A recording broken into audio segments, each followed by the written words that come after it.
those keys so that those individuals can't go in and rob the process by stealing. There are real issues in terms of converting the fleet that the Postal Service uses. We've debated that back and forth over and over again.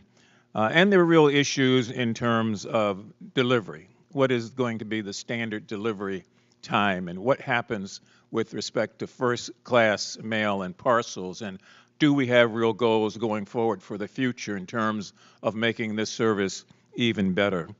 That's what I've been asking a lot of people, and a lot of people have been asking me, then why are we paying more money for the same service? And some cynically say, why are we paying more money for an even worse service? So the Postal Service, I think, clearly has to be efficient, reliable, and stable. How we get there is not any one person's fanciful idea. I can't pull an answer out of the sky and guarantee its success.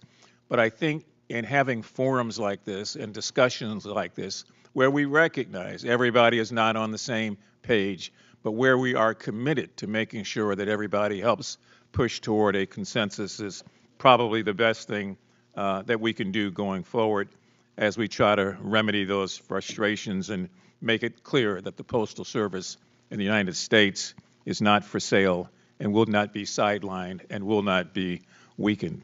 So, Mr. Chairman, I thank you for the opportunity again to join with you as we try to find some answers to so many things that beset us. And again, I'm glad that so many people have turned out to offer testimony today. And with that, I yield back. Gentleman yields back his time. Thank you very much, Mr. Steiner. I'm sure we'll want an opportunity as a savvy professional who's been in the industry to hear some of the ideas that we will hear today. And with that, I want to welcome the witnesses that we have today. I'd like to give a brief introduction if I can. Paul Tedler is a senior fellow at Lexington Institute. Mr. Tedler, thank you very much. Jim Cochran is CEO of the Package Shippers Association. Mike Plunkett is a CEO and president of the Association for Postal Commerce. Tom Shatz is the president of Citizens Against Government Waste. Elena Spatulas Patel is an assistant professor at the Mariner Eccles Institute for Economics and Quantitative Analysis at the University of Utah. And Brian Rimfro is president of the National Association of Letter Carriers. We look forward to hearing from each of you today, and pursuant to Committee Rule 9G, each of the witnesses will please stand and raise their right hand to be sworn. Do you solemnly swear or affirm that the testimony that you're about to give is the truth, the whole truth, and nothing but the truth, so help you God? Let the record reflect and show that the witnesses, each of them, have answered in the affirmative. Thank you very much. You may now take a seat. Please do recognize that the distinguished gentleman from Maryland alluded to a vote that is expected to be called in a few minutes. It is my idea that we will work through each of these opening statements. We will then head off. We'll do, I think there are 3 votes, which means you'll get a longer bathroom break, and then we will reappear about 10 minutes that I will announce after the last vote. I now would recognize Mr. Cochran for his opening statement. The distinguished gentleman is recognized. Good afternoon, Chairman Sessions, Ranking Member Mafume, and distinguished committee members. It's an honor to speak with you about the future of the Postal Service. For 250 years, the Postal Service has been connecting communities, facilitating commerce, and delivering vital information. I retired from the Postal Service after 43 years of service. The last 25, I was focused on the shipping business. I have an extensive knowledge of the shipping marketplace, e-commerce trends, ongoing technological advances in this space, and I leverage the opportunities created by e-commerce to drive revenue growth and profitability while at the post office. Currently, I'm the CEO of the Package Shippers Association, a trade association with over 70 years of helping shippers work with the Postal Service. My members represent a significant majority of all the packages delivered in the United States. The Delivering for America plan, despite its stated goals, is pushing the Postal Service further away from its core mission of providing reliable, affordable, universal service. The current trajectory of the plan is failing to deliver promised financial results. While acknowledging the good intentions behind DFA, the plan is failing to meet the needs of the American people. One mistake of the Delivering for America plan is this insourcing of workload. Approaching a shipper using the Postal Service on a private e-commerce platform and moving them to a postal solution with lower pricing. The Postal Service reducing prices on existing packages that they deliver is irrational. Poaching customers from business partners is just bad business. The Delivering for America plan appears to prioritize significant upgrades to processing facilities. In the long term, they're overbuilding processing facilities, and in light of future volume forecasts, instead of investing in modernizing the Postal Service last mile capabilities. The last mile network delivers to 166 million doors 6 days a week. It's a national treasure, and it should be protected and cherished. The Delivering for America plan has created a widespread degradation of package delivery service performance. The changes, unfortunately, disproportionately affect rural communities and those in remote areas of the country. The Postal Service is often the only viable option for daily package delivery. And the delivery of packages 6 days a week must be at the center of all strategies for competing in the future marketplace. Slower service in rural communities widens the digital and economic divide and undermines the universal service obligation. When service deteriorates, customers seek alternatives, and there are a lot of them out there, leading to reduced shipping volume and further revenue losses. The DFA plan to achieve financial solvency is deeply flawed, resulting in revenue loss, increased operational costs, and misplaced investments. There remains insufficient transparency regarding the detailed financial models and assumptions underpinning the projected savings and revenue increases from the Delivering for America plan. A new vision must be implemented to quickly reverse the negative financial results. To truly revitalize the Postal Service and ensure in long-term viability, we must acknowledge the limitations of a purely government approach. A critical component of any new strategy must include public-private partnerships, particularly in the area where the private sector excels. The Delivering for America plan has been focused on middle mile capabilities, which is the transportation of mail and packages between processing facilities. Partnering with established private carriers for middle mile transportation could significantly reduce costs, improve transit times, and enhance overall network fluidity. This would allow the Postal Service to focus on its core strength, universal access and last mile delivery, while benefiting from the optimized infrastructure and expertise of the private sector. The pace of technological innovation in logistics is relentless, from software to advanced robotics, sophisticated tracking systems, analytics. Private sector logistic firms invest billions of dollars to deploy cutting-edge technology. The reality is the Postal Service is struggling to keep pace. A public-private partnership could facilitate the adoption of best-in-class private sector technologies, enabling the Postal Service to modernize, enhance customer experience, and improve efficiency without the need to independently develop and fund the necessary technological advances. It's time to focus efforts on the following. We really need to reverse the negative changes in delivery standard created by the regional transportation optimization, a systemic slowdown of pickup and delivery at post office, especially in rural communities around the country. Explore new revenue streams by leveraging its unique network for last mile delivery, and return to innovating and partnering with e-commerce platforms to generate increased revenue. Actively seek collaboration with the private sector, particularly for middle mile logistics, software development, and cutting-edge technology. In closing, I'd like to welcome Postmaster General David Steiner for his new role. I look forward to working with him to grow the Postal Service and the shipping industry. I still bleed postal blue, and I want the Postal Service to remain a vital part of the American economy. The Postal Service is not merely a government agency, it's a vital public service, and the American people deserve a world-class Postal Service. Thank you again for the opportunity to speak with you today, and I'll take any questions you might have. Mr. Cochran, thank you very much. Mr. Tedler? We're prepared for your opening statement. Gentleman's recognized. Chairman Sessions, Ranking Member Mafume, and members of the subcommittee.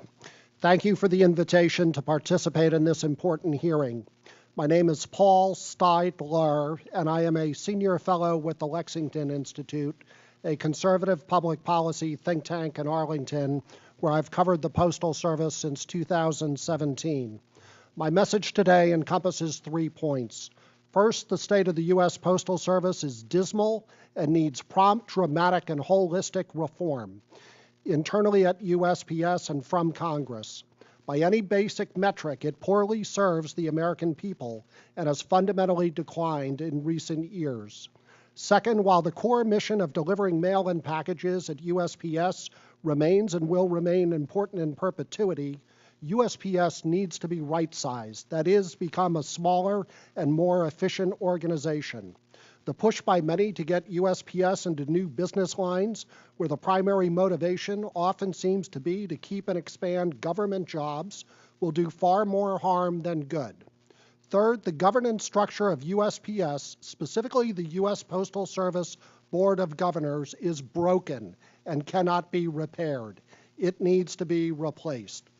Let me briefly review where things stand.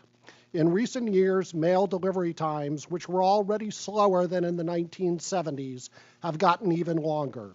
USPS claimed that with an October 2021 degradation in service standards, allowing 39% of mail to be delivered a day later, there would be greater predictability in mail delivery. USPS never met those standards, and what has followed is not only gradual delays, but at times week-long delays, as the Wall Street Journal and numerous other media outlets have documented. Mail price increases have exceeded the rate of inflation, which hit its highest mark in 40 years. On July 13th, the price of a forever stamp will rise another 7% to 78 cents. Financial losses and liabilities at USPS have ballooned. A notable exception, is an accounting blip on USPS's net income from the 2022 Postal Service Reform Act, in which Congress provided it with $107 billion in financial benefits. Total direct government assistance to USPS since 2020 is $120 billion. Yet at the end of fiscal year 2024, USPS reported in its 10K a negative net worth of $32.6 billion. The Postal Service Reform Act, signed by President Biden on April 6, 2022, provided this $107 billion in taxpayer assistance by forgiving defaults on retiree health care payments and transferring some USPS obligations to the already heavily burdened Medicare system. Yet despite all this, USPS will run out of cash sometime before the 2028 election. USPS assured Congress through its 2021 Delivering for America strategic plan that if it passed the Postal Service Reform Act and other modest steps were taken, it would be break even in fiscal year 2023. It never came close to hitting those numbers. It is disappointing that the 9 outside members of the Board of Governors of the Postal Service, with the exception of Governor Ron Stroman, did not speak out or raise concerns about these developments. Postmaster General DeJoy had a well-intentioned, bold, and expensive plan that envisioned the Postal Service building out extensive infrastructure. It simply has not worked and should be halted.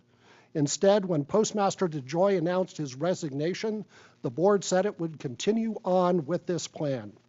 Basic reform steps, in addition to changing the governance structure, reducing staff, and ending the Delivering for America strategic plan, include investing USPS's $249 billion in pension assets and its $25 billion in retiree health benefit funds into a plain vanilla stock and bond portfolio instead of strictly in government bonds. USPS employees' funds would be invested similar to how teachers and state government workers' retirement plans work. USPS's Inspector General reported that had this done previously, the Postal Service would have $1.2 trillion in additional investment gains. Systematically assess the use of robotics and AI to improve operational efficiencies, as logistics and warehouse companies are widely doing. implement defined contribution retirement plans for new employees to begin reducing long-term liabilities. Thank you for the opportunity to testify, and I look forward to your questions.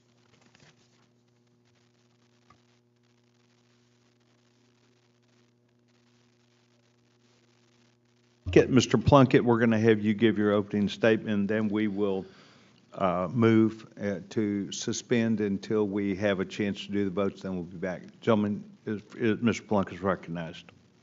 Chairman Sessions, Ranking Member Maffume, and members of the committee, thank you for the opportunity to speak with you today about the current state of the postal system and on ensuring its continued viability. I will say this is not my first time appearing before this committee, but it is the first time since the untimely passing of Congressman Jerry Connolly, a tireless champion on postal issues. I was fortunate to have met the former chairman on several occasions outside of the hearing room, and as a 30-year resident of Fairfax County, have personally benefited from his service both as my representative and a county executive in Fairfax. On behalf of our members and the industry that owes him a debt of gratitude, I want to express my deepest sympathies to his family and his colleagues. Less than a month from today, the Postal Service will celebrate the 200th anniversary of its origin at the Continental Congress. Well into its third century, the Postal Service remains a beloved public institution and a critical component of the nation's economic infrastructure. The Postal Service has thrived for so long not just because the founders recognized the value of a universal communications network, but because it's adjusted as the needs of its customers have evolved over time. As we convene today, the need for the Postal Service to adapt is as acute as ever. The Postal Service is on track to lose nearly $10 billion this year with declining package and mail volume and severe productivity and service challenges. Not just the national treasure is at risk. The Postal Service is also the center of a mailing industry that accounts for nearly $2 trillion in annual revenue and employs more than 7 million Americans, providing jobs in every state. The companies that I represent rely on the Postal Service to deliver magazines, prescription medications, bills and statements, catalogs, and essential business communications. Collectively, they account for billions of dollars in postage that funds universal postal service in this country. We depend on reliable, economical mail delivery and are invested in the long-term preservation and success of the Postal Service. But under the Delivering for America plan, our members have suffered unprecedented rate increases and service degradation as the Postal Service records staggering losses and squanders mailer-funded capital on excess package processing capacity, even as Congress has provided billions of dollars in financial relief. Fundamentally, the Delivering for America plan has elevated a narrowly defined measure of financial success for the agency above the interest of its customers and stakeholders. In a desperate effort to increase revenues, the Postal Service has exploited its mail monopolies to fund ill-advised forays into competitive market spaces where its presence is unnecessary and, in fact, unwelcome. We are encouraged by the selection of David Steiner as the next Postmaster General and hope that his background and experiences can help revive the Postal Service's fortunes. Our members are ready to work with Mr. Steiner and his team to restore what is still a tremendous communication and delivery channel with opportunities to increase the value that it provides to U.S. residents and businesses. That is why we're concerned that under interim leadership, the Postal Service continues to pursue the failed Delivering for America agenda. Just last week, the Postal Service signed a new labor agreement, the second since the departure of the previous Postmaster General. If the incoming PMG is to have any chance at success, the Postal Service must immediately pause implementation of Delivering for America, including any insourcing efforts and freezing of discretionary capital spending. More concerning still, in 3 weeks, the Postal Service is poised to increase rates substantially, with many commercial mail rates increasing by more than 10%. The volume losses from such massive rate hikes will be compounded by reduced work-sharing incentives that will cause some postal facilities to be inundated with volume for which they are not prepared. Expecting that the postal network could be gridlocked by mid-July, we communicated our concerns to the Postal Service's governors, suggesting that rate increases ought to be postponed. A copy of that letter is attached to my written statement. We have not received a response, so we urge Congress to remind the governors that their duty is not to the Delivering for America plan, but to the mailing and shipping public. As I conclude, I want to make clear the decline of the Postal Service is neither inevitable nor necessary. Mail remains an unrivaled channel for businesses to communicate with key segments of their customer base. My members believe in and want to grow mail. The Postal Service's last-mile delivery network is unmatched in its ability to connect all Americans and can remain an important fixture in American life for decades to come. For the incoming PMG to have a chance at righting the ship, it is important that Congress and the administration take all available steps to provide necessary support by A, impressing on the governors the need for a strategic pause in the Delivering for America plan. B, filling vacancies on the Postal Service's Board of Governors. And C, advancing legislation to address long-term structural issues that threaten the health of the postal system. The Postal Service and Mail can have a long and prosperous future. For that to happen, Congress, the executive branch, and postal stakeholders need to work together. I congratulate the House Oversight Committee for recognizing the need to begin an essential dialogue and commit the resources of our associations and its members to support the committee's efforts to improve our nation's postal system. Thank you. Mr. Plunkett, thank you very much. Pursuant to the previous order, the subcommittee stands in recess subject to the call of the chair. We will convene 10 minutes after the conclusion of the vote series.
Subcommittee will come to order, and thank you very much for allowing us to attend the votes and then a second series, first series, and then a third vote, a fourth vote, I guess it was.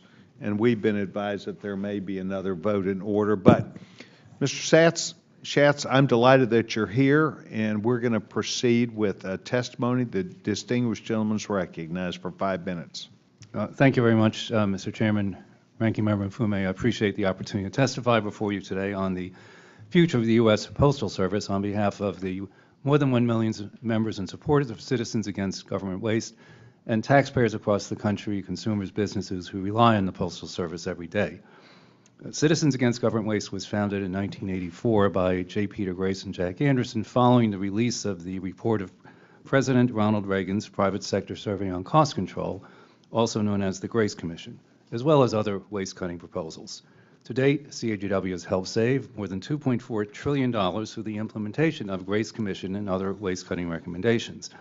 The Grace Commission report on boards and commissions and banking businesses had 39 recommendations on the Postal Service addressing delivery, excess property labor costs, personnel, processing, and procurement. CAGW and our lobbying arm, the Council for Citizens Against Government Waste, have made recommendations for reform on the Postal Service to the House and Senate, as well as in numerous blog posts, op-eds, and press releases. CAGW supported H.R. 3076, the Postal Service Reform Act of 2021, noting in a letter to Congress in February of 2022 that while the legislation did not address excess facilities, labor costs, and increased work sharing, it codified an integrated delivery network of packages and mail together 6 days a week. The letter cited the Postal Regulatory Commission's estimated $15 billion annual cost of separate networks, along with new vehicles and tens of thousands of new employees, making it far more likely that the USPS would never become profitable and there would have to be a taxpayer bailout. The letter also supported the legislation's very important prohibition against non-postal commercial businesses, including financial services. Unfortunately, promised improvements in the Postal Service's financial condition and core functions have not been delivered, in large part due to the failed Delivering for America plan, which several witnesses have already discussed. It has fallen short of its goals, and repeated financial losses have continued, including $9.5 billion in fiscal year 2024. With the new Postmaster General, David Steiner, coming into office soon, it is a momentous time as the Postal Service will celebrate its 250th anniversary in July, but also a perilous time given its financial condition. The Government Accountability Office has had the USPS on its high-risk list since 2009, which was the last time there was a quarterly profit of any kind, and called its business model unsustainable. In my June 16, 2020 op-ed in The Hill, I made several suggestions for Mr. Steiner, which I also proposed to the subcommittee today. First, the USPS should make its top priority the continued delivery of mail and packages together 6 days a week to every address everywhere across America. No single company or group of companies matches the last mile delivery that has always been made by the Postal Service. Second, the Postal Service should increase its work with the private sector on processing, logistics, and transportation of mail and packages close to their final destinations. To achieve these overriding objectives and get the Postal Service back on the right track quickly, Mr. Steiner should immediately pause implementation of the DFA and make the following 3 changes. First, there should be an immediate moratorium on spending billions of dollars on new processing facilities which are unaffordable and duplicate existing efficient private sector operations. Second, there should be an immediate hiring freeze for all non-delivery positions, meaning exempting letter carriers, especially as mail volume continues to decline. Labor constitutes 80% of Postal Service costs, and rather than trimming the number of employees, the Postmaster General DeJoy converted 195,000 positions from part-time to full-time.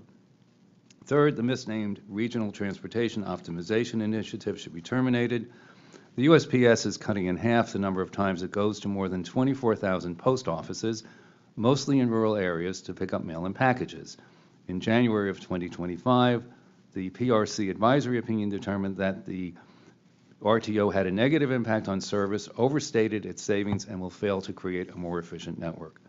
For the sake of households and businesses across the country, The Delivering for America plan must be halted and replaced with policies that will allow the Postal Service to revitalize its sagging fiscal outlook and continuing to connect communities with affordable and efficient delivery of mail and packages. That would be something to celebrate on its 250th anniversary next month, as well as America's anniversary in July 2026. Thank you again for the opportunity to testify before you today. I look forward to answering any questions you may have. Mr. Shatz, thank you very much, not only for your testimony, but the specific enumeration, that which you believe. Dr. Patel, you're recognized. Chairman Sessions, Ranking Member Mfume, and members of the subcommittee. Thanks for the opportunity to testify today, and thank you for your attention on a topic that affects every household, business, and community in the country. I'm Elena Patel. I have a PhD in economics from the University of Michigan, and I'm an assistant professor in the Mariner S. Eccles Institute for Economics at the University of Utah. I've studied postal markets both in the government and academia for more than a decade. Importantly, this testimony and these opinions are mine, and they do not reflect the views or positions of the University of Utah. At the start, I want to say something quite clearly. I think the Postal Service serves the American public by providing universal mail delivery, but its funding model is broken. Congress can fix this by providing stable funding to preserve this essential public service for the long run. Some basic facts are also important. The Postal Service is the largest mail provider around the world, connecting 166 million addresses across 3.8 million square miles. Its universal reach is not a convenience, it's a critical infrastructure. Mail delivery binds the nation together, much like our roads and power grids. And by law, the Postal Service must do so affordably, reliably, and equitably, regardless of where people live or how much they earn. This commitment, as we've talked about, is operationalized through the Universal Service Obligation, which requires 6-day delivery, uniform pricing, and a vast post office network that serves every community in the country. These obligations exist, whether they're profitable or not, and this is because they're rooted in the belief that everybody should have access to communication, commerce, and government services. Unfortunately, its funding model is antiquated and insufficient. USPS is expected to operate without taxpayer funding, relying on mail and package revenue to sustain a universal delivery network. But first-class mail, the product that once funded this entire system, has been in long-term decline for nearly 2 decades thanks to the rise of digital communication. Volumes have fallen 60% since 2009 and are projected to fall another 28% over the next decade. Meanwhile, the cost of fulfilling the USO remain high and are growing. In just the last year, the Postal Service has added more than 2 million delivery points to its network thanks to the robust growth of the American economy. Yet the Postal Service has persistently struggled financially, losing nearly $2 billion from its core operations last year. This is much more a structural problem than a managerial one, and privatization won't solve it. In fact, it would make things worse. Private firms already operate in the most profitable parts of the market.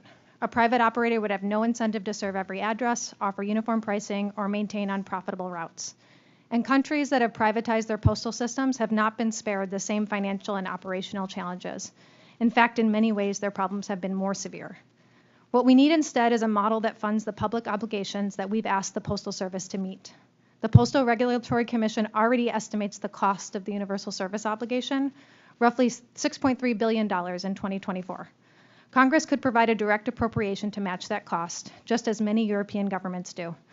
Importantly, safeguards already exist to ensure that this public support would be used only for universal service and not to subsidize package delivery or distort competition. These safeguards have been in place since the 2006 Postal Enhancement and Accountability Act, and the Postal Regulatory Commission is well positioned to continue to uphold these standards. The Postal Service can and should modernize, but it must do so in a way that protects universal access. This requires public investment in infrastructure, in innovation, and in the workforce that makes this system run. The Postal Service has connected Americans for nearly 250 years. In an increasingly fragmented and digital world, that connective role is more important than ever. We should treat it not as a failing business, but as a public institution, one that delivers value far beyond what shows up on a balance sheet.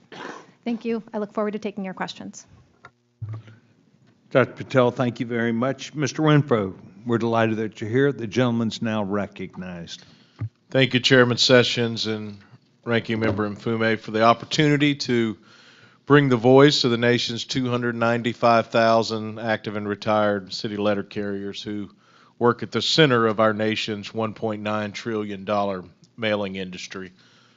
Unfortunately, I have to begin with a solemn note. On Saturday, June 21st, Jacob Tedler, a letter carrier in Dallas, Texas, died while doing his job. And while the circumstances of his death are still under review, it's of course a heartbreaking loss that serves once again as another jarring reminder of the on-the-job hazards that letter carriers face every day, such as crime, assaults, extreme heat, dealing with problems with infrastructure such as outdated postal vehicles and other factors. If the American people's mail and packages are to be protected, the people who deliver them must first be better protected. I urge this subcommittee and all of Congress to do everything in their power to work with us to mitigate these risks by passing the bipartisan Protect Our Letter Carriers Act, which has been introduced in both the House and the Senate earlier this year. 1 month from now, the Postal Service will celebrate its 250th anniversary. It's older than the country itself. As Chairman Sessions mentioned in his opening, it's also rooted in the Constitution, and it's as essential as it has ever been to keep Americans connected. The Postal Service has a long and successful history of reinventing itself. We are in the middle of its latest transformation under the Delivering for America plan. While it certainly is far from a perfect plan, it includes much needed modernization of the processing and delivery network that was built decades ago for a much different mail mix than we handle today. In addition, leadership at the Postal Service throughout the late 2000s and 2010s slashed mail processing capacity rather than modifying and modernizing it. Modernization is long overdue. One of the primary challenges of such a transformation is maintaining and improving service while you modify a massive network. Service delays and disruptions are unacceptable, and more must be done to address these issues that continue and persist in some locations. But changes are necessary for the Postal Service to provide and improve the service that the people of our country need. Some will suggest and have suggested radical changes, downsizing, returning to failed initiatives from the past that benefited seemingly everyone but the Postal Service, or even privatization of the services that we provide. As a letter carrier who knows the Postal Service inside and out, I promise you none of that is the solution. That mentality does not serve 169 million homes and businesses every single day. When Congress seeks to make changes or understand the operations of the Postal Service, I urge you to come to us, the people who work within the system every day and are invested in the service that we provide to the American people. In recent years, Congress has provided some help in our efforts to stabilize the Postal Service finances through bipartisan legislation, but two financial changes are still needed. First, the administration should do what the Biden administration failed to do and address the long overdue misallocation of pension liabilities between the current self-sustaining Postal Service and the pre-1971 taxpayer-funded Post Office Department. This accounting error has placed, by even conservative estimates, at least $90 billion in unjust financial obligations on the Postal Service. Second, Congress should pass legislation to allow the Postal Service to properly invest the hundreds of billions of dollars already set aside for retirement costs in higher yielding financial assets. These changes are practical and they are fiscally responsible. While my union has reservations about the Postal Service Board of Governors' selection of David Steiner for Postmaster General, this is larger than one individual or one leader. Guaranteeing that the Postal Service remains an independent, non-taxpayer funded, nonpartisan agency is key. We fulfill a universal service obligation that no other shipper does, could, or would fulfill. If Congress wants to help the Postal Service, I urge you to do everything possible to protect letter carriers and all postal employees, implement these necessary financial changes, and guarantee the Postal Service remains an independent, non-taxpayer funded public service as it has for the last 55 years. Thank you once again for inviting me to testify. I look forward to answering your questions. Mr. Rimfro, thank you very much, and to the panel, thank you for your thoughtful issues and ideas. We felt like it was important, both Mr. Mfume and myself. We have opinions also, but we tend to listen a lot to each other and tend to have not minor discussions. I think they're discussions that need to go places, but we have been trying to give unto the post office and this administration an opportunity to lead some way by showing that they had a plan, an opportunity to better it themselves. At this point, and I would say this, Mr. Plunkett, you indicated one of the most important things is to pause delivery for America.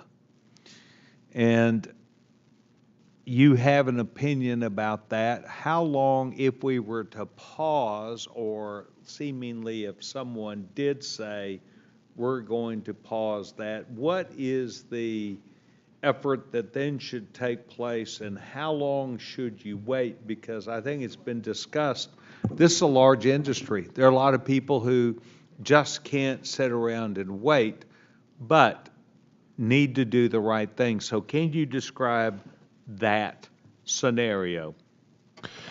Thank you, Mr. Chairman. We certainly don't want the Postal Service to stop doing what it does, but we believe that the Postal Service was performing reasonably well before Delivering for America. And so there are specific aspects of the Delivering for America plan that we think could be paused while the new leadership team is allowed to come in and do an assessment of the current state of the agency and what it needs to go forward. Specifically, we think there should be a moratorium on rate increases. We think that discretionary capital spending should be halted.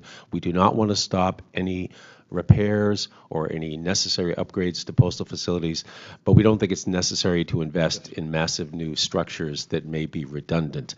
I also think that we should have a pause on any product changes. Again, while the new leadership has a chance to come in and assess some of the changes that were made under Delivering for America plan, whether they've worked and how they could be repaired if possible. Thank you. Anyone on the panel, are you aware of staffing levels in the country whereby they're, what I would say, out of configuration, out of whack with what should be, or are we, and I'm talking about overstaffing, not understaffing, because I too have been to a post office. I too have waited in line. It's hard to make sure that all the time frames equal the time of year when you might be doing it. I can think about tax time. I can think about Thanksgiving. I can think about Mother's Day. But do we have an issue, or does anybody have insight, perhaps Dr. Patel, you do in your study, about we have people that are not busy, cannot be productive, post offices that should move away from their existence? I don't know the staffing levels. Can anyone talk to me about your viewpoint of staffing levels on the overstaffed side, not the understaffed side? I know most places I go to don't have enough people, at least at the door. Sir? Congressman, the Postal Service at the end of 2024 had 533,724 employees. That is 9% more than it had in 2014 of 488,000. This comes at a time when mail has declined in volume by about a third. Also, a key metric for labor productivity that the Postal Service provides, or two factors of productivity, are the total factor of productivity and labor productivity. Those have both dramatically declined in the past 3 years. In fact, the Postal Regulatory Commission said that the decline in total factor of productivity in 2023 was the biggest since 1965. So you have more people delivering less things than you did 10 years ago, and you have labor productivity and total factor of productivity that has sharply declined on the labor side from a factor of 62.3 in 2020 to 54.2 last year. Those are big drops, and the source on that is the Postal Service itself. Mr. Tedler, thank you very much. Those are called facts of the case. Those are things that become apparent. And yeah, anybody else have any response to that? Mr. Rimfro? Yeah, Mr. Chairman, I cannot speak with any level of expertise about other crafts within the Postal Service. I certainly can speak about the members I represent, and among the 200,000 plus active city letter carriers I represent in all 50 states, Guam, Puerto Rico, and the Virgin Islands, I do not know of one single location where we are overstaffed. I know of many where we are understaffed for various reasons, but in terms of overstaffing, and should that result, we have provisions in our collective bargaining agreement to address that situation. So we do not have that, and I represent the largest group of employees at the Postal Service. Thank you very much. Mr. Chairman, if I may.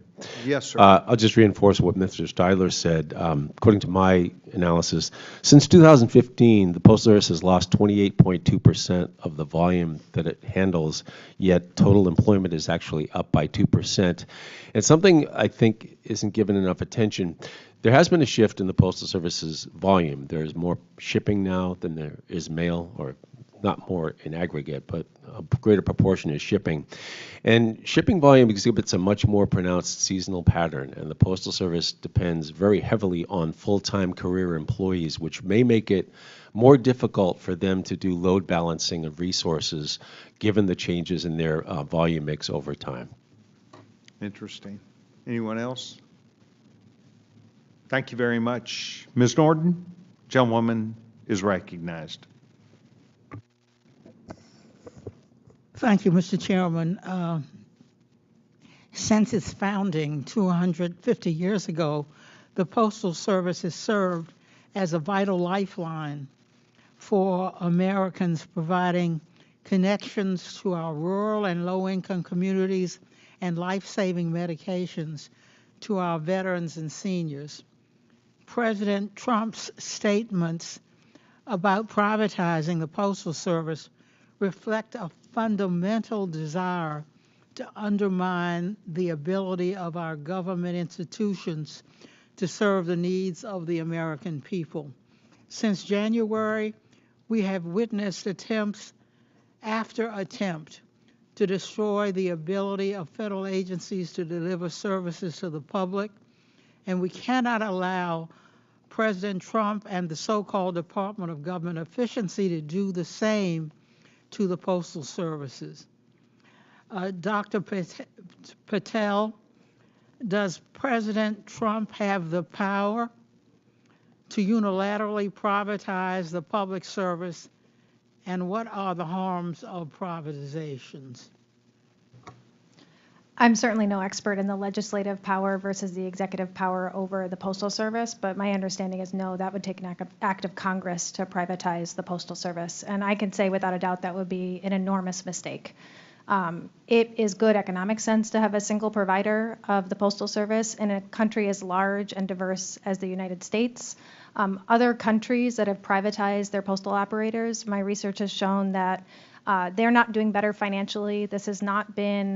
Privatization has not been the path toward stemming the bleeding, if you will, of first-class mail and letter delivery falling. That's the fundamental financial problem for the Postal Service and its funding model right now. And in Europe and other places where postal services have been privatized, you still have incredible declines in mail volume, and that's just because of digitization. And so what needs to happen is the Postal Service needs to modernize its operations, but maintain its network, maintain its last mile delivery, maintain its universal service obligation so that everybody has access to these services in a public way, which is through a public postal service. I remain very concerned about the agreement former Postmaster General DeJoy signed with the Department of Government Efficiency, which is still in effect after his resignation, after months of being embedded in the Postal Service to purportedly identify and achieve certain efficiencies and cut costs, we still have no idea what department officials have done or recommended. Meanwhile, we have seen the department recommend major workforce cuts across federal agencies. Mr. Rimfro, why is a strong workforce critical to efficient and reliable Postal Service operations? Thank you, Congresswoman. Yeah, the Postal Service, as in its role as a public service, the work that the people and postal employees do is essentially everything that it provides. You know, whereas some places operate like business and produce a product, the product we produce is service. And that service comes down to the people. And I think the fact that postal employees, particularly the letter carriers that I represent for many years, have worked long careers. They've often worked long careers in the very same neighborhoods. We take a lot of pride in looking out for our communities and understanding what is happening and noticing when things are going wrong. We save lives and serve them. I think the stability of the workforce has gone a long way towards building and establishing the trust that the American people have, not just in letter carriers, but in the Postal Service in general. And it's essential that we maintain that as we move forward. We have seen the chaos in other agencies as the Department of Government Efficiency arbitrarily cancels contracts and fires federal employees with no regard for the impact on everyday Americans or employees. I hope that my colleagues on both sides of the aisle will remain vigilant in protecting the ability of the Postal Service to provide its vital services, and I yield back. Gentlewoman yields back her time. We are aware that there have been numerous members who have attempted to come here who've had to leave due to other competitive meetings that they have. So we're going to go out of order, and I would next pass the microphone to the gentleman from Maryland, Mr. Mfume. Mr. Mfume, you're recognized. Thank you very much, Mr. Chairman. I am going to withhold my questions until we wrap up. Gentleman from Florida, Mr. Frost, and the gentlewoman from the state of Washington, Ms. Randall, have been waiting, and we'll find a way to get back to my questions. I do want to, a couple of quick things. Although on a point of personal privilege, he is not a member of the panel, I do want to recognize the presence of Bob Levy, who is the Director of Legislative and Political Affairs at the National Association of Postal Supervisors. And I also want to thank Mr. Plunkett for calling the name of Jerry Conley, who chaired this committee with great distinction and who clearly represented you and others well in Fairfax, Virginia. He is dearly missed. It almost seems like it didn't happen. Mr. Chairman, I've got a couple of unanimous consent requests for the record. I would ask unanimous consent to submit for the record the statement of the United Postmasters and Managers of America. Without objection. I'd ask unanimous consent to submit to the record the statement of the Executive Vice President of the National Association of Postal Supervisors. Without objection. I'd ask unanimous consent to submit to the record a statement by the National Newspaper Association. Without objection. And lastly, I'd like to submit with unanimous consent into the record the official statement of the National Postal Mail Handlers Union. Without objection, all of these will be entered into the record. We thank the gentleman. The gentleman seek further time at this point? No, please. Gentleman does not seek time. We would, once again, remembering that we do have members who have expressed interest in coming. We will, however, now, through the designation by the chairman, the gentleman from Mr. Frost, who is from Florida, will be recognized. Thank you, Mr. Chairman. Thank you to the witnesses for being here. The United States Post Office is a core function of the federal government, the only government agency spelled out in the Constitution. Our U.S. Postal Service has a legal duty to deliver to every address in the United States, leaving none of our constituents, none of our people behind. In the service of all Americans, the United States Post Office processes 23.5 million packages a day. A day. Mr. Rimfro, just a quick question. Who are the top clients of the U.S. Postal Service? The Postal Service has customers across all spectrums, from individuals to small businesses, large businesses.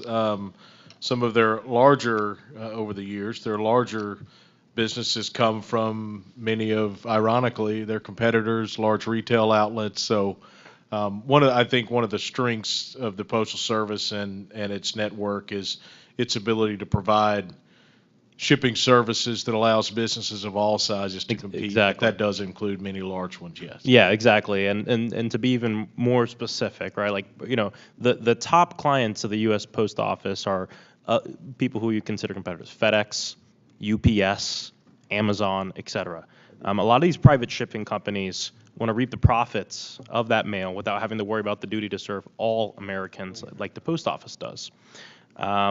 And I'm very concerned about the rhetoric and conversation we're hearing from the White House and many of my colleagues here in Congress around privatizing the U.S. Post Office and the Postal Service. This year, Wells Fargo put out a report on what privatizing the Post Office would mean. This report states that the Post Office would have to raise their package rates between 30 to 140%, more than double, to equal the prices people pay for private shipping.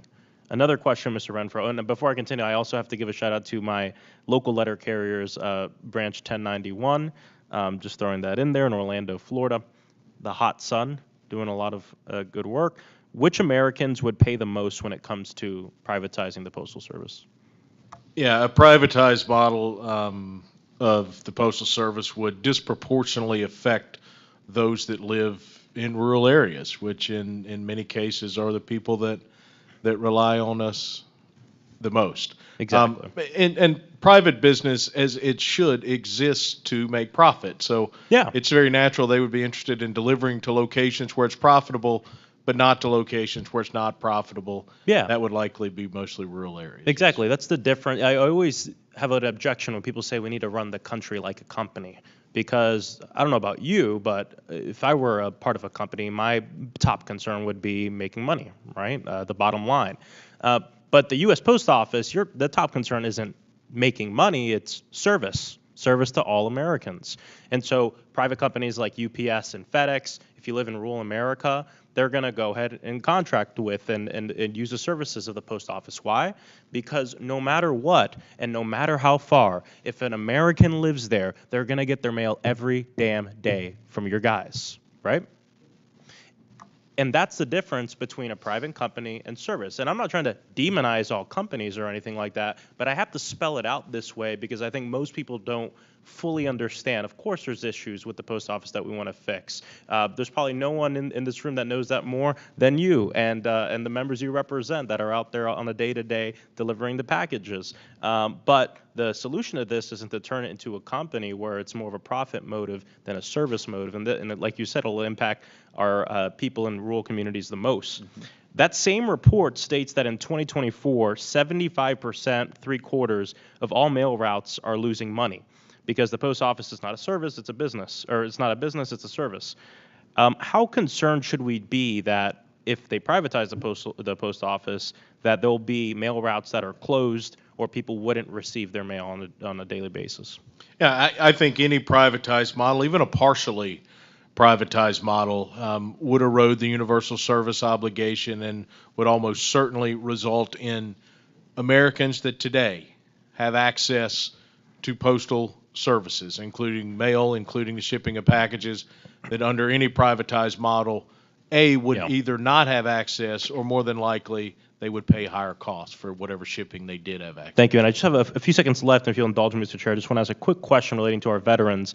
Among those millions of packages handled by the post office each day, a huge portion of that are Americans' vital medications. The post office delivers 1.2 billion medical prescriptions a year. This includes 80% of all VA outpatient prescriptions, and every day about 330,000 U.S. veterans receive a box of medication from the Postal Service. For seniors, people with disabilities, people too ill to get their medication physically, the Postal Service is a medical lifeline.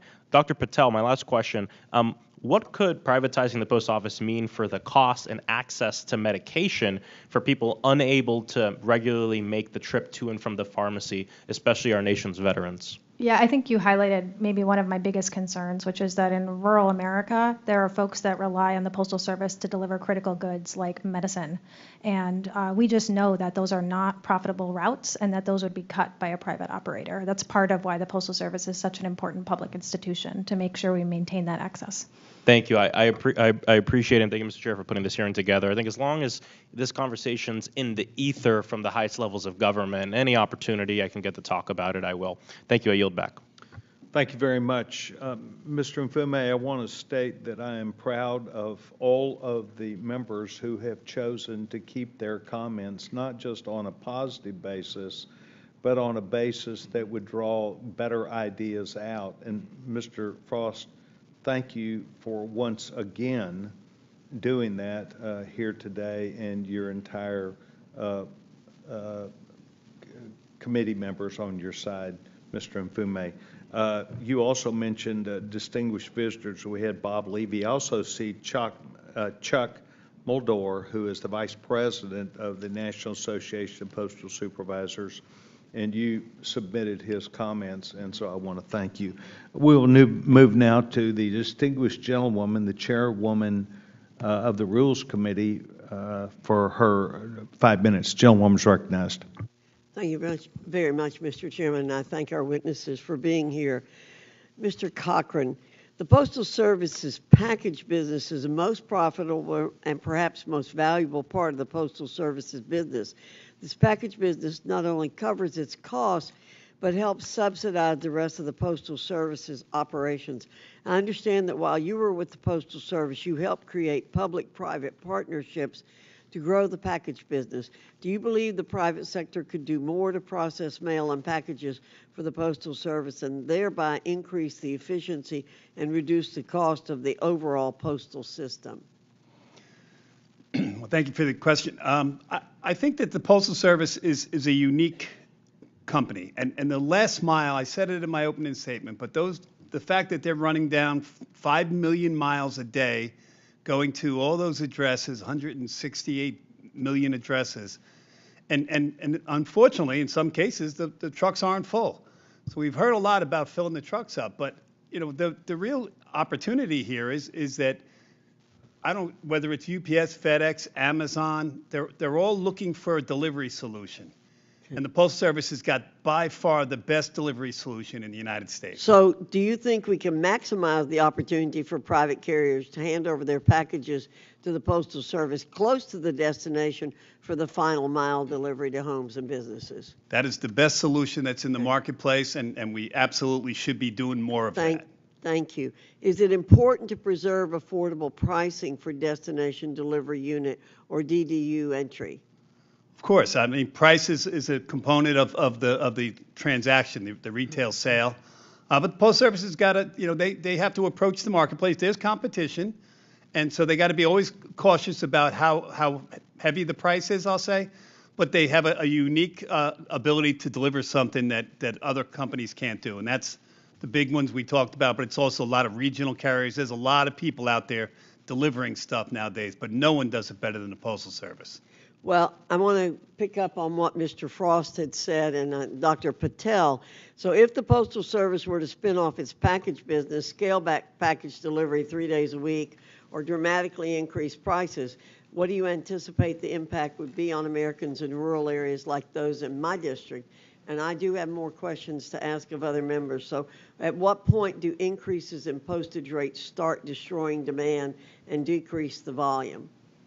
So I think that what you started by asking about was if they spin off packages or otherwise reduce universal service. And I just think that erodes the value of the Postal Service. And so anything that you do to reduce profitability is ultimately going to harm everybody by making it harder to maintain universal service. This question would go to Mr. Tedler, Mr. Shatz, and Mr. Cochran. So I'll ask the question, and if all of you would give me a fairly quick answer. The Postal Service exists to, quote, provide the nation with a reliable, affordable, universal mail service. That means Congress must preserve its ability to operate so constituents in some of the most rural and remote areas in the nation can get their mail. It should be easy for all of us to agree taxpayers should not have to continually bail out and prop up the Postal Service. But it recently had the Delivering for America plan with the goal of breaking even by 2023, but losses continue to mount. What changes should the new Postmaster General make to the Delivering for America plan so the Postal Service can finally break even?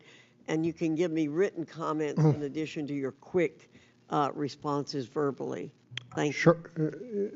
Congresswoman, I would begin by saying there has to be an increased focus on cost reductions, on better cost efficiencies. The Delivering for America plan should be tabled. I'd cite the reasons that Mr. Plunkett gave. Okay. Mr. Shatz. Yes, the answers are in my, at least our answers are in my testimony, but a moratorium on the new processing facilities, freezing non-delivery positions, exempting letter carriers, and terminating the Regional Transportation Optimization Initiative. There's more, and again, happy to give you further details. Mr. Cochran. I think the answer is in public-private partnership for the Postal Service. And there are a lot of people out there that have boxes that need to be delivered. And the Postal Service has, in some cases, backed off of partnering with people. And I think that the real solution is for the Postal Service to partner with the e-commerce platforms, to partner with traditional competitors and the biggest retailers in the United States. They should be looking to deliver everywhere, every day. Well, I like the fact that you're saying we need to reduce costs. That is obviously very important. I think that's where you always start. That's where an individual starts when you don't have enough money to spend for the things that you need, as you look for ways to cut costs. I'm a person who loves the Postal Service. I use it a lot, always have. I'd like to have us be at a time when I was a student at Appalachian State University and somebody wrote me a letter. I was in Boone, North Carolina, and they sent a letter to my name, Boone, North Carolina, and the post office delivered it to me. I use that as an example, Mr. Chairman, all the time of how the post office used to work. I will tell you, I went for a period of time recently, not real recently, a year ago, when I was afraid to put mail in my mailbox to be picked up by the post office because I didn't trust the people in the post office not to destroy my mail because I had complained so much about the bad service. And so that's where we are. I mean, that's the difference between what it was some years ago in terms of how the post office worked and how it is now. I want to bring the post office back to the way the American people expect it to be, and I hope we'll be able to do that with the emphasis from this committee. Thank you, Mr. Chairman, for indulging my going over time, and thanks all of you for your efforts. Yes, ma'am. Thank you very much. Ms. Randall, you're now recognized. Thank you, Mr. Chair. I think we can all agree on this committee, as you've heard today, that despite the decline in mail volume, the Postal Service remains a vital link to information, goods, and services and connection for Americans. And this is even more true for rural districts like many of ours, like mine, certainly. More than 1/4 of the U.S. population live in rural areas, and they deserve to get their mail on time, too. I'm concerned that some of the cost-cutting proposals for the Postal Service will disproportionately disrupt rural communities and could jeopardize the timely delivery of life-saving medications, mail-in ballots, personal letters, cards, and financial documents. In particular, the Postal Service is in the process of implementing its Regional Transportation Optimization Initiative, which reduces end-of-day collection at post offices more than 50 miles from regional hubs, effectively slowing delivery time for people living in hard-to-reach areas. The closest regional hub or regional processing and distribution center to my district is in Seattle.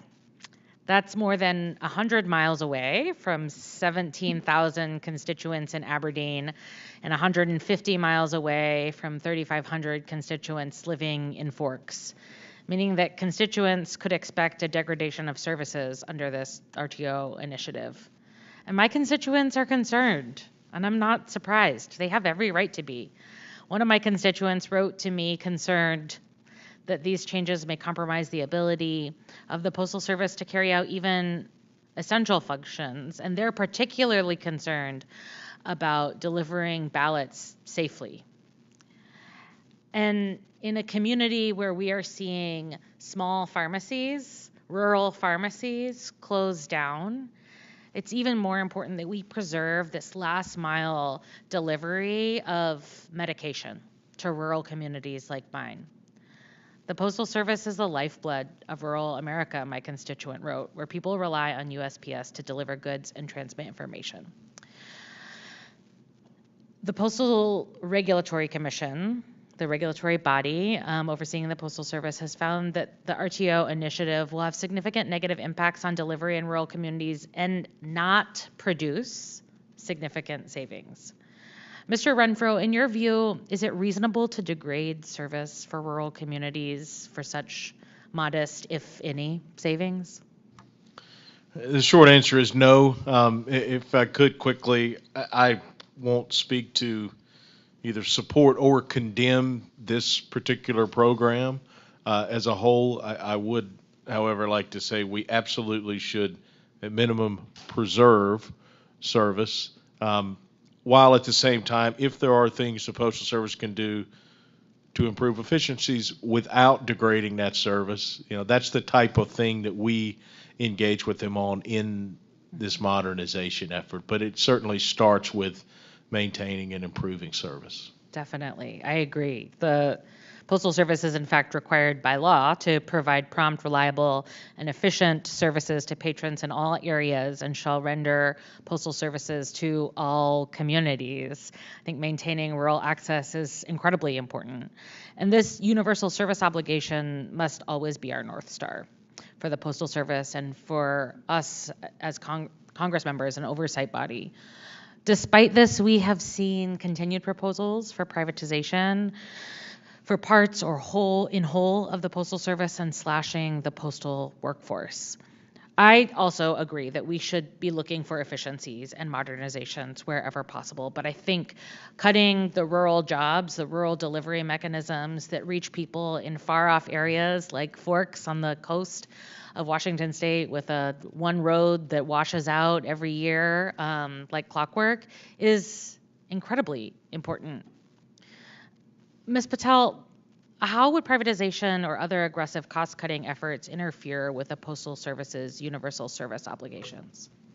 I mean, quite simply, privatization exists kind of orthogonally to universal service. They are not compatible. So if we wanted a private operator to adhere to what's required by law in terms of affordable, equitable, and universal service, it would need taxpayer funding because the current model wouldn't support that even for a private operator. So you can't avoid that by going to a private market, and the private operator would confront all of the same problems that the current Postal Service faces, which is just a decline in first-class mail that has historically been the most important leg of the stool in Postal Service funding.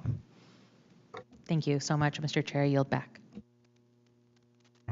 Gentlewoman yields back her time. Thank you very much. I'm now going to move what actually would be Mr. Mfume to a second round and would be extending that to you and any other member that decided that they would come to attend.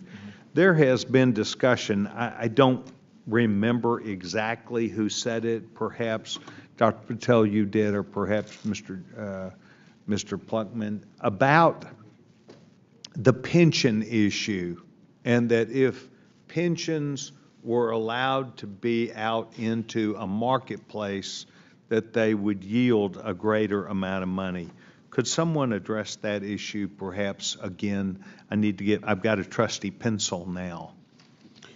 Yes, Congressman, the U.S. Treasury reported that for May 31st, there was $25.1 billion in the Postal Service's Retiree Health Benefits Fund. At the end of fiscal year 2024, the Postal Service reported having $249 billion in pension assets. Those by law can only be invested in government bonds, which traditionally yield much less than a diversified portfolio of stocks and bonds. Think about it this way. If you were starting to save for retirement, there's no way you'd put all your assets into bonds. I would call to your attention a report from the Postal Service's Office of Inspector General that came out April 26, 2023. It assumed that if 60% of the Postal Service's retirement assets were in stocks, that there would be a $1.2 trillion improvement in its financial position. That's assuming that this would have started with the CSRS assets in 1972, the FERS assets in 1988, and the Postal Service Retiree Health Benefits Fund in 2007. Over a 50-year period, this $1.2 trillion comes to about $20 billion a year in extra cash that would be there. And what we are talking about is just investing these assets the same way that teachers' assets are invested, firefighters, government workers at the state and local level.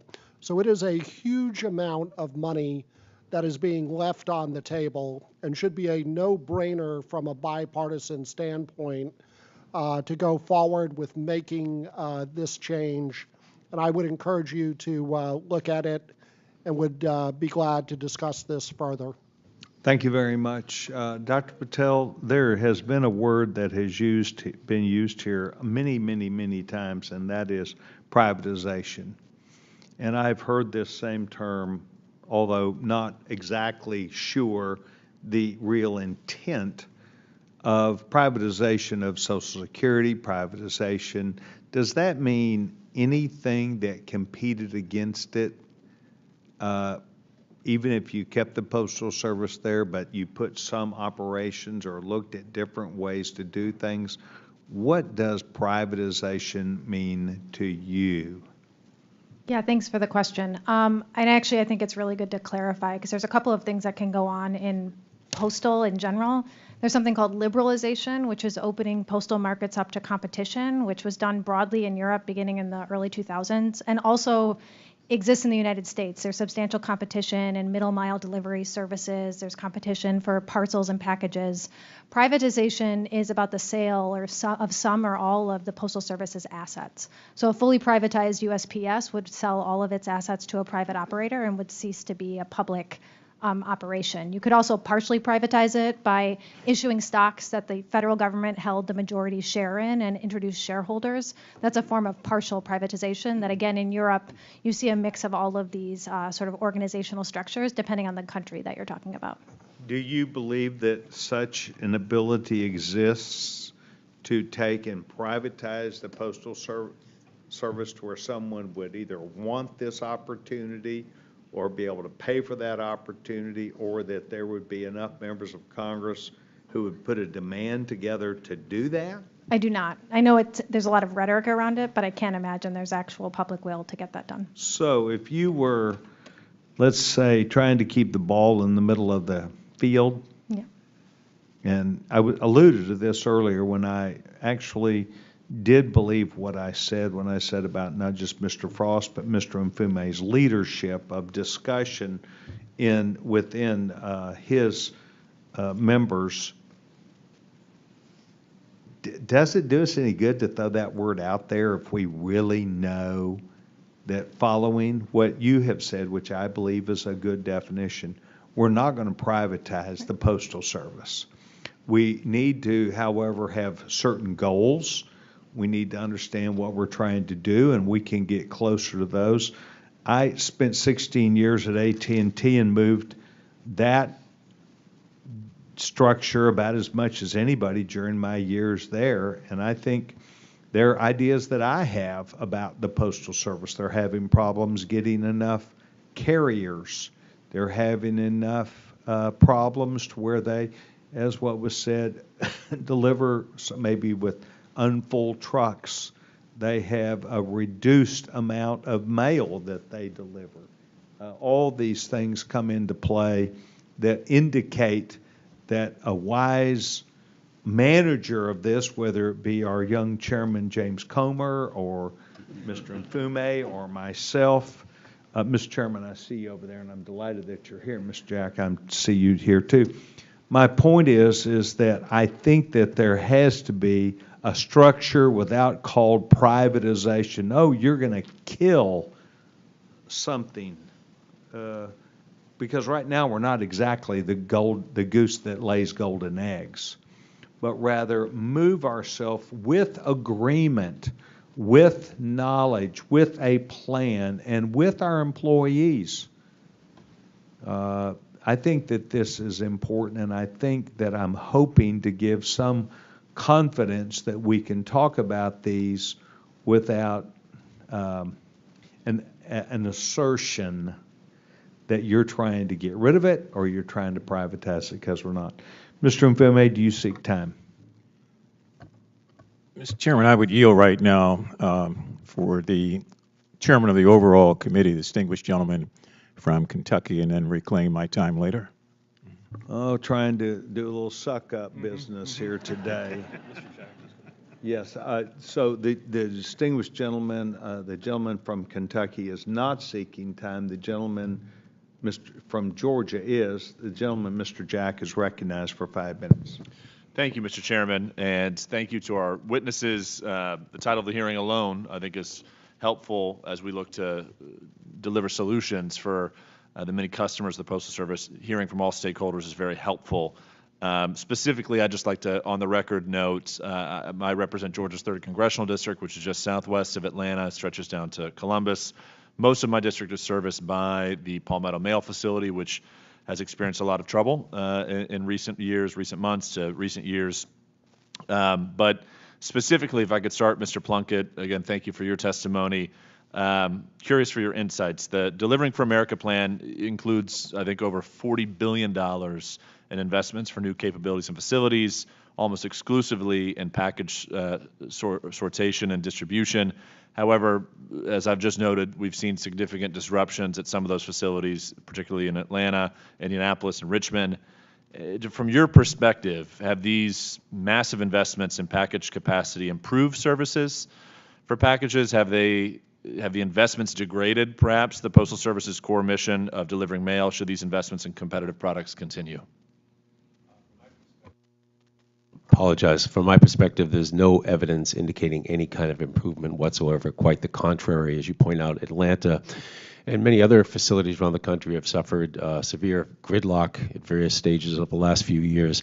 My concern about the capital investments in the Postal Service's package business, they're allowed by law from the 2006 PAEA to operate in competitive markets. That law, though, also included a price cap that protected mailers from having to backstop questionable or speculative investments in trying to compete with the private sector.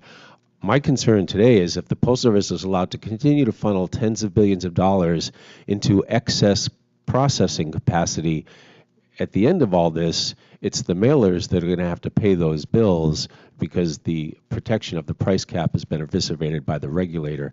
But clearly there's no evidence whatsoever that those investments are paying off in any way yet. And what other distractions can be cut out of the USPS so they can focus on their core mission? Well, we strongly believe the Postal Service has a critical opportunity to focus on its last mile delivery network, which is unparalleled, and on first mile access to its services.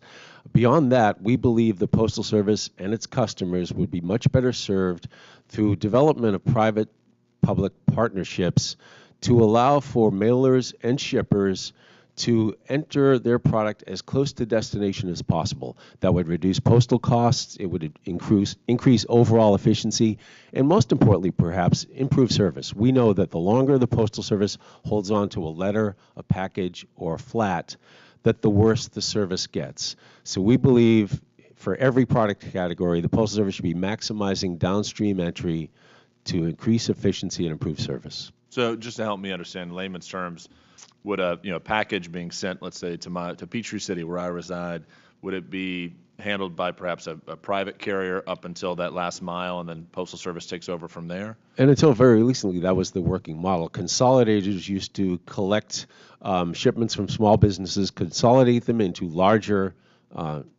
shipments, and then enter those generally at a destination delivery unit, close to the destination. In recent years, the Postal Service has been restricting access to its delivery units for entry and forcing more packages further upstream into its own processing network, thus justifying those tens of billions of dollars in capital investments that you asked about initially. Wonderful. Thank you for your testimony there. Mr. Shatz, welcome back. You were, I think, our first hearing, one of the first hearings of this committee, and always welcome and appreciate your testimony. Would love in the closing minute that we have for you just to highlight any other instances of waste, fraud, and abuse within the USPS that we in our committee can work to solve and cut out. Well, I think the discussion about public-private partnerships is critical because it works across many of the federal government's functions. I think it's something that should be reviewed not just at the Postal Service, but in other agencies. However, it is particularly pertinent in the Postal Service because the private sector has developed systems over time with new technology that the companies themselves have invested in, that the Postal Service is a little bit of trying to catch up to in its processing facilities, but it's duplicative, it overlaps, and as we've said, we think it's something that should be immediately ceased. Tens of billions of dollars could be saved or not spent. The other area, of course, is this optimization initiative, which has led to a reduction in service in rural areas. And having worked on Capitol Hill many years ago, I know that there is a great deal of comments. There were many comments from people about USPS. That hasn't changed. People like getting the service. They need the service. And to the extent that it can be made more efficient and the universal service obligation continues with that last mile delivery by the letter carriers, that would help avoid a lot of the waste and abuse and allow the Postal Service to operate more efficiently. Thank you. And with that, Mr. Chairman, I yield. Distinguished gentleman yields back his time. Thank you very much. Would our young chairman wish to be recognized? I appreciate that. I appreciate the young comment, too. Gentleman's recognized for 5 minutes. All right. Well, thank you, and thank our witnesses for being here today. I think everyone knows this subcommittee and for the most part, this full committee strongly supports the Postal Service. We have, as you know, legislative jurisdiction, and we recognize, and I'm sure you all do, that there are problems with the Postal Service. The performance is a problem, but the massive losses are a problem as well. The Postal Service was designed to be self-sufficient, and it is not self-sufficient by a long shot. So my first question, Mr. Shatz, what are the top 2 or 3 things the Postal Service could do to reduce its costs to try to get closer to breaking even? Well, it has to match its labor costs with its revenues. The labor costs are 80% of labor. Is 80% of costs, and when the postmaster moved 195,000 part-time jobs to full-time, that was clearly not helpful. Yeah, no, I agree with that, and I was real disappointed when that happened. That wasn't a part of the postal reform business model that I strongly supported and this committee led. So that was a huge disappointment. I agree. Yeah, and I also, as I've said numerous times, processing, logistics, transportation of mail, as Mr. Plunkett and others have said, really needs to be made closer to the destination and allow the systems that have been developed over years. And it's a lot like other areas in the federal government. They don't have the technology or investment or innovation. Was it a bad idea to consolidate the sorting facilities, or was that a good idea? The idea, as I was explained, was to reduce cost and to be more efficient. Has that helped the bottom line? It hasn't helped the performance. No, I can assure you. No, it's degraded performance, and it certainly isn't helping the bottom line. Okay. And it does, as I've said, the new Postmaster General should come in and halt that effort and come back and talk to the committee about what should be done. Okay. Mr. Plunkett, across the country, mail volume has declined. We've talked about that with the rise of digital media. The Postal Service now handles half the mail volume it did 20 years ago, but it has significantly more employees. In fact, 40,000 more postal employees, and as Mr. Shatz said, the labor is your biggest expense in just about any government agency. So It's particularly concerning to me because 80% of the Postal Service costs are labor. How can public-private partnerships help deal with this high labor cost? One way, as Mr. Shatz rightly points out, much of what the Postal Service does in the middle mile, transportation, sortation, and logistical distribution of mail or packages, can easily be replicated outside of the Postal Service and could be done much more efficiently and much more effectively. Now, you mentioned the fact that we have a mismatch between the size of the labor force and what's happened with volume over time. You know, the Postal Service unfortunately does have a lot of opportunities for attrition. I think no one wants to see any layoffs. We certainly don't.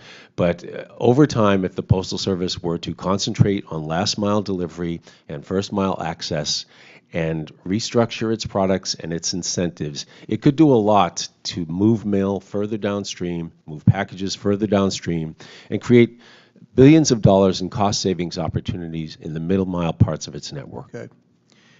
Mr. Cochran, the mail continues to get slower.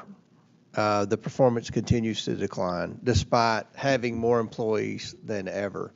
When I look at the Postal Service and I talk to postal employees, I try to communicate regularly with the unions, communicate regularly with the stakeholders, the people in the package coalition and all the groups that utilize the Postal Service at the largest levels. It seems to me that the problem is in the mail sorting. Okay, I don't think there's a problem with the mail carriers. I don't think there's a problem with the post offices. You could make an argument that there are too many post offices and that could be consolidated. But at the end of the day, it looks to me as someone who strongly supports the Postal Service and someone who has worked closely with Mr. Sessions and Mfume and the previous chairman, the Democrat chairwoman Maloney of this committee to try to help the Postal Service, that the problem's in the sorting. Do you think there could be a private sector solution to the sorting, just the sorting? And I've always encouraged Mr. DeJoy to do a pilot project, one pilot project, to privatize the sorting of the mail, to see if we could do that more efficiently and quicker. Do you think that's an option, a viable option? Well, yes, because it worked with packages. I mean, packages used to be brought, until last year, 2 billion parcels were being brought all the way to a local post office. Mm-hmm. And once again, very nominal work once it gets to the post office. They just separate it into one of 30 routes and load the truck up. And that was brought back into the network, and now it runs across sorters, and it's got to incurs transportation costs, and it incurs processing costs. The profitability goes down when you do that. And it's the same with mail. I mean, once again, there's catalogs and magazines. 80% of them are already entered at a plant, a processing center. With slight financial incentives, 80% of those same pieces could go right to a post office. So I think there's absolutely an opportunity to do that. And the mailing industry actually does it already. I mean, must be, once again, marketing mail, 85% of it bypasses the entire network and is brought to a destinating sort. So we just got to do more of that and do it better. Well, Mr. Chairman, I just want to say publicly that this subcommittee is serious about continue to funnel money in there.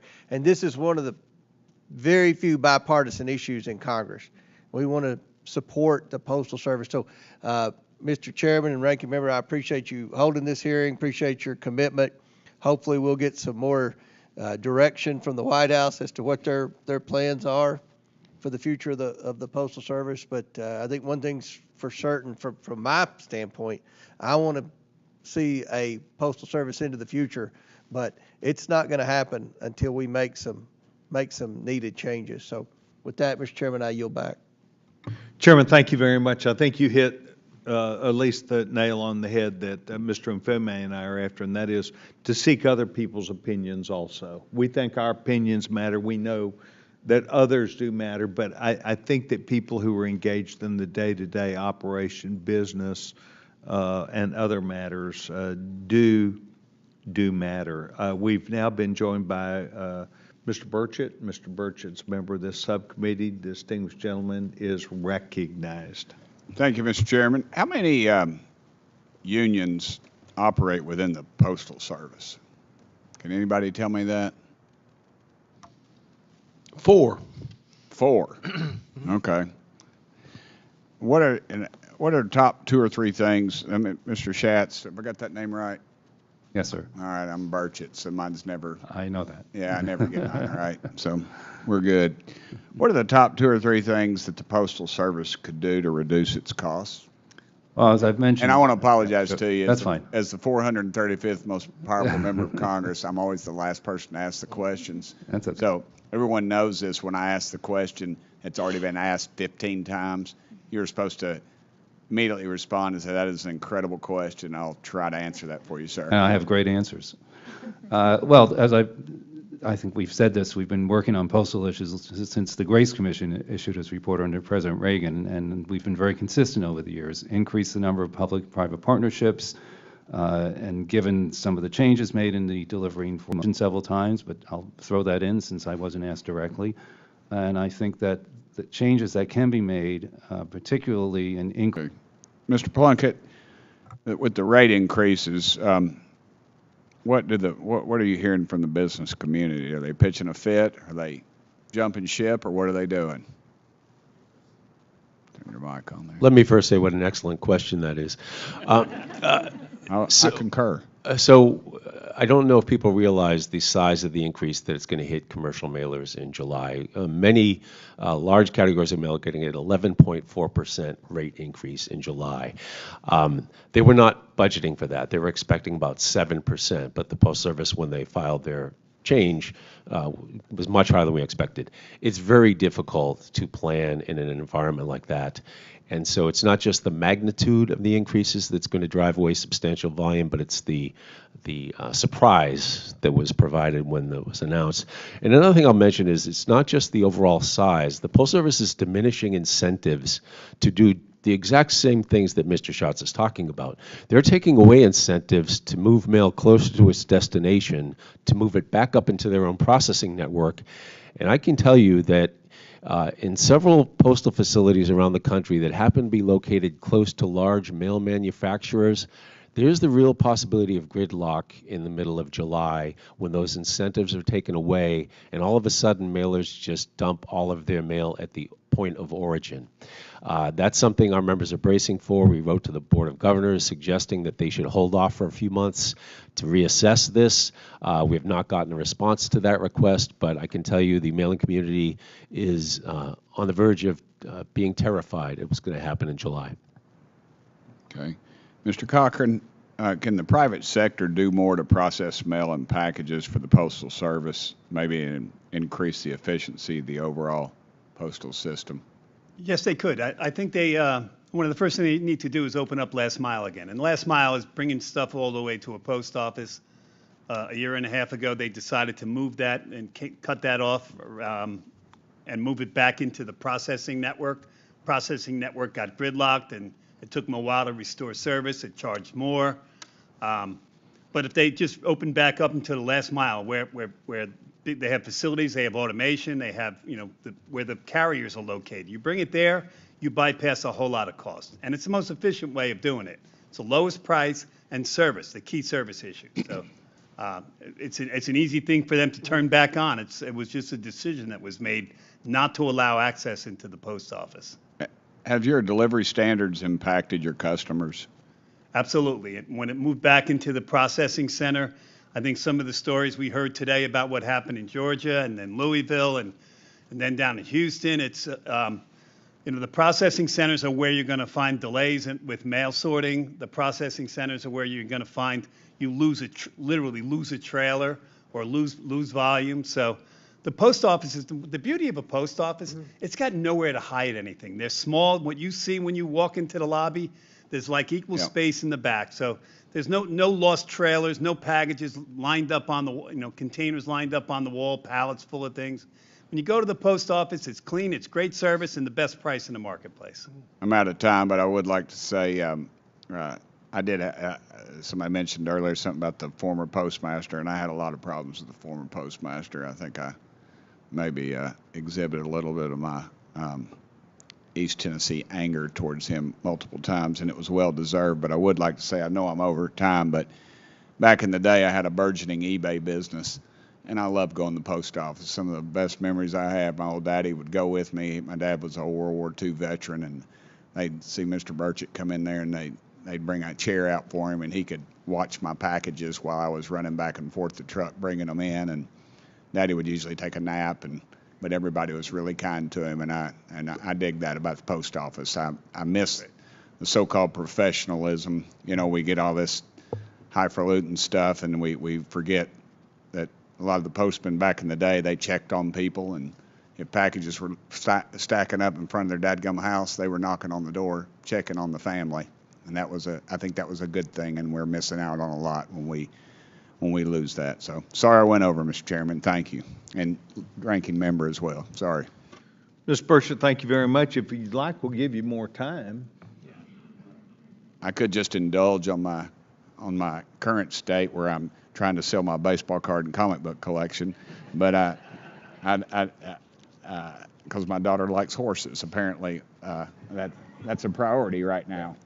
Would be to me. No, yeah, well, I wish you'd stuck with motorcycles. They were safer and cheaper, but I'll leave that as is. But anyway, no, it's a pleasure being on this committee, and as I said, the ranking member and the chairman I consider two of my closest friends up here, so thank you all. Mr. Burchett, thank you very much. I think that this panel has heard from a lot of people today. I'd like to go to Mr. Mfume for any final words that he have in closing remarks. Distinguished gentleman, my friend is recognized. Thank you, Mr. Chairman. I want to thank the gentleman from Tennessee, who's my friend also, and who keeps it real all the time here in the House of Representatives. Take care, Tim. Couple of quick things, Mr. Chairman. Obviously, I want to thank you for working to put this hearing together. It's something that both you and I wanted to do and that we're going to follow up on. You were correct. I was kind of cozying up to the chairman of the committee earlier by giving him my time. So since I was doing that, it occurred to me I wouldn't be out of order to brown nose and to recognize Chuck Molidor, who you did earlier. Chuck, good to see you. Sometimes we're both overtaken by the radiance of Bill Levy, so that's why I only saw him beaming through there. Yeah, Bob Levy, excuse me. That's why I saw him beam through there. Mr. Chairman, question is, where do we go from here? And there are a lot of directions. I've got a couple of quick questions, and then I want to get with you and try to figure out all this for the follow-up to this hearing. Mr. Cochran, you talked about systemic slowdowns. Can you just take a second or two to give me an idea of what you mean there and why we have them? Well, it's the optimization, the regional transportation optimization, and it does have an effect. That the previous congressman talked about being an eBay seller. If you're an eBay seller in a rural area that's caught up in the changes that took place in regional transportation optimization, you are judged by when that purchase takes place. You are measured from that time to when it gets delivered, and you get a score. And unfortunately, if you're living in a rural area, you lose. You're already a day behind because you sold it on Monday and it didn't even leave until Tuesday. So you got to catch up, and it'll affect how you're rated on a platform. And that's not just eBay. That's a lot of the platforms that are out there. So, once again, slowing down service in rural America isn't necessary. And actually, I would think it's one of the big growth areas. The population was growing. We heard that before, 25% of the U.S. population now in rural areas. And frankly, it's not all rural areas. I mean, it's a 100-mile zone issue, which is a problem. So I live in Delaware, and it's a lot of beaches down there, but there's 100,000, 200,000 people living there. But they decided my regional building was in New Jersey, so my mail doesn't get picked up at the end of the day. I got it. Yeah. Thank you. Mr. Stadler, let me ask you a quick question. You talked about robotics and AI as being avenues that could increase severely or significantly, our efficiencies. Can you talk some more about that? And does that mean, is that a threat to the workforce? That's the other issue. The short answer is it's not a threat to the workforce. In fact, it will empower the workforce by enabling them to focus on more efficient things going forward here. Robotics are already being used widely in warehouses and other places to transport things, and that's something that USPS should look at. I would add to that, that's going to be difficult in the current situation because that involves capital expenditures, but those are expenditures, much like on the vehicles, that will pay for themselves in greater efficiencies and reduction in maintenance costs. The other thing is the Postal Service is a repository of a huge amount of data on its different products, on what works well in different areas, what practices are best, and what the pricing should be. And the opportunity to use AI is there to identify the best practices in the best areas and to help replicate them on a national basis. Is any of that being used now, utilized at all? I believe it's being used very sparingly at the Postal Service, that they're really, from an IT standpoint, they have higher priorities in terms of preventing cyber threats and things along those lines. But this is something that the private sector is looking at. It's something that the Postal Service should certainly be looking at as well. Given its cash constraints, and they're not that public with this information, I would imagine they're not looking at it nearly to the extent that they should. Okay, and the other thing you mentioned in your testimony was that the Board of Governors should be done away with. Yes. Let's say we do that. What do you envision as replacing that, if you think it needs to be replaced at all? And what should some of its priorities be? I think it should be a smaller commission type or Board of Governors type entity.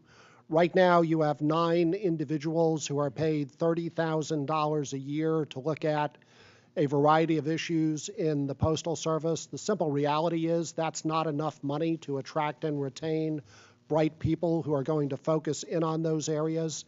And I think we also have to take a step back and realize that those who should have been keeping an eye on the finances of the Postal Service have not been as rigorous as they should have been. The Postal Service, for example, has had the same auditing firm that it's had for 54 years. Best corporate governance practices would say that you should swap them out, or at least competitively bid them every year. So we need a small, contained outside board with resources that can focus on these issues, that can demand to look at contracts, that can look at Thank you. I'm going to have to reclaim my time. Dr. Patel and Mr. Shatz, your thoughts also on the Board of Governors and where you think any reform is needed outside of your written testimony. By the way, there'll be follow-up questions as a result of the testimony that we all have.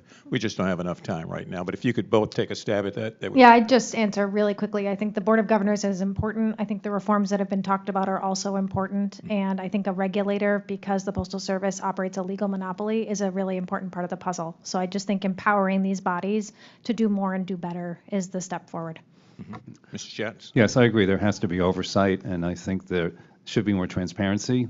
And that can be done with a stronger board. Okay, I'm just trying to get to where we are. This board now, you want a board that's appointed by the administration? Is this a board that ought to be elected in some other kind of way? I'm just trying to get a sense of what you see a new board being and looking like.